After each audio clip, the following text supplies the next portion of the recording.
think, Roy, the first thing that strikes you about the garden is the structure. All these evergreens, the hedging. It's really very strong. Well, I've always been mad about topiary.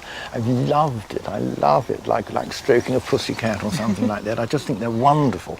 And when I started it in the 70s, it was completely out of fashion. Yes, it was, wasn't it? It was all island beds and rockeries. That's right, yes. all that kind of stuff. Of course, a lot of this is you, but you've also got these clipped amelanchier. They began as small trees along here. They got too large, so what do? You get the shears out and just make it into a nice dome. Fantastically pretty flowers in spring, leaves, brilliant scarlet in the autumn. Good value. Although you've got this very formal structure and it's very symmetrical, then I can see that things have self-seeded everywhere, haven't they? You've got a bascum there and stachys. I think somehow that's marvellous. It gives a kind of relaxed quality, which offsets this very strict, cut, geometric feeling. And do remember, you'll probably find all of these hedges and things which look so geometric are all slightly off. All the greatest formal gardens, in fact, are a bit wonky. Yes. Except in Germany.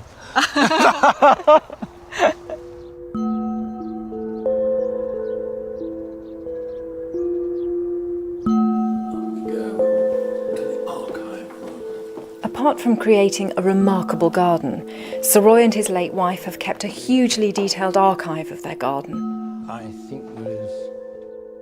So this is a record of the development of 4 acres over 30, 40 years. This gives you an idea of what it was like to start. Now, where's this? Well, that's the yew garden, unbelievably.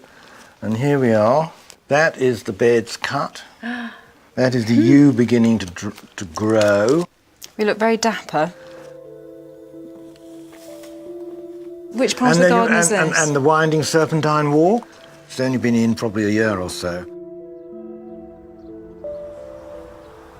It's at its apogee now, full of flowering plants and grasses. You see lovely, brilliant colour of the Crocosmia lucifer, the lythrum behind. You've got a strand here, you've got Nepeta. I used to say flowers in a garden are a sign of complete failure, but I'm afraid it doesn't work anymore. Grasses, which now I've fallen in love with, much to my surprise. Did you not like them before? No, I thought all those grasses, but now I'm keen on them.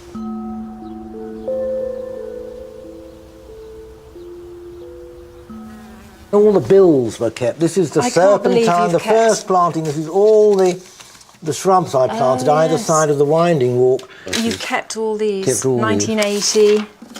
What date's that? Well, I can't believe that many people have made a garden and kept this sort of archive. I would like to lay claim to the fact that I think it is utterly unique.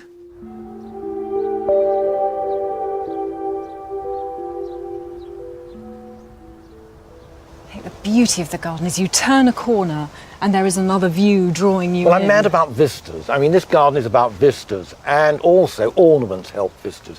I mean, that urn could be a mile away, and there's an excitement. You want to go to it. And we're standing at the point. This is the great other cross vista. You go the whole way back to the rose garden, the whole way through the orchard, and this way you end up in what we call the Ashton Arbour, and there's a piece of the old Palace of Westminster which burned down in 1834.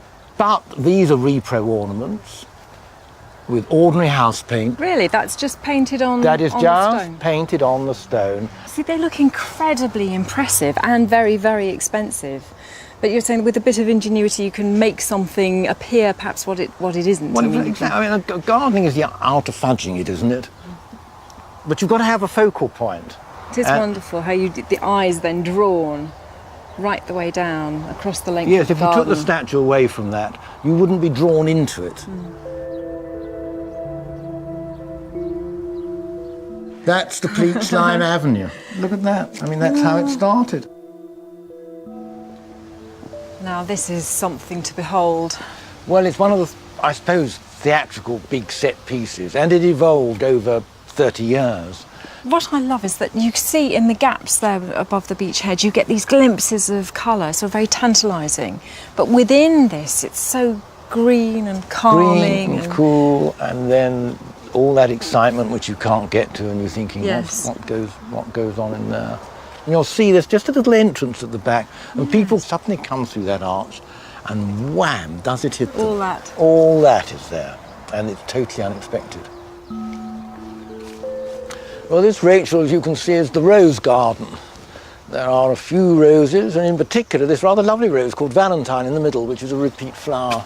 It is a lovely shell pink. What I like about this part of the garden, this really strong structure, and the arch particularly. What is the inscription along the top? It says, Conditor horti felicitatis auctor. Which means? They who plant a garden plant happiness. And can anyone ask for more? I don't think so.